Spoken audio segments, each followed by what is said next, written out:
Hello guys, সবাই কেমন আছো? আশা করি খুব ভালো আছো। সবাইকে জানাই আমাদের তরফ থেকে শুভ নববর্ষ। সবার জন্য ভালো বছর, এই বছর ভালো কাটুক। এই দেখো, সবার তো জামা কাপড় হয়েছে, আর পুচুর যেহেতু জামা কাপড় হয়নি, তো পুচুর জন্যে এই একটা গলার হার কেনা হয়েছে। এই দেখো, এটা বাজে, এইটা পুচুর গলায় আজকে পরিয়ে দেওয়া হবে, ঠিক আছে? কেমন লাগবে বলবে পুচুকে এটা পরলে। এটা পুচুর গলায় বেঁধে দেবো, ভালো করে বাঁধ।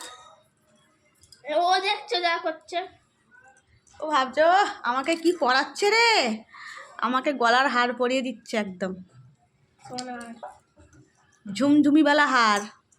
ও যখন ঘরেতে হাঁটবে ঝুমঝুম করে বাজবে। হ্যাঁ পুচু, এই দেখো বন্ধুরা কেমন লাগছে ওর গলাতে, মানিয়েছে তো? একটু ঢিলে করে বাঁধতে হবে, কেননা ও ছোট গলায় নলে টান পড়ে যাবে।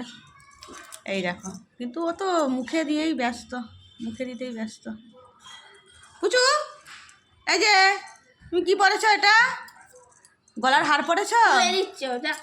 এই দেখো, ওর পছন্দ হয়নি এটা মনে হচ্ছে, ও সোনার চাই, সোনার। তো বাপকে বলবি, পুচু, তো বাপকে বলবি সোনার হার করে দেবে। হ্যাঁ, অনেক দাম সোনা, একটা কিডনি বেচতে হবে সোনার হার কিনতে গেলে, জানিস? আমার কিডনি ড্যামেজ হয়ে গেছে, বিক্রি করলেও কেউ নেবে না, বুঝতে পারলি? তোর বাপের কিডনিও খারাপ, আমার কিডনিও খারাপ, কিডনি বিক্রি করলে কেউ নেবে না। এই জন্য লাফিয়ে উঠছে পুরো। তোর হারও হবে না, বুঝতে পারলি? এটা পর নকল হার। দেখছো লাফিয়ে উঠছে একবার। ও খেলা মনে করছে, খেলনা। বাই। না নিতে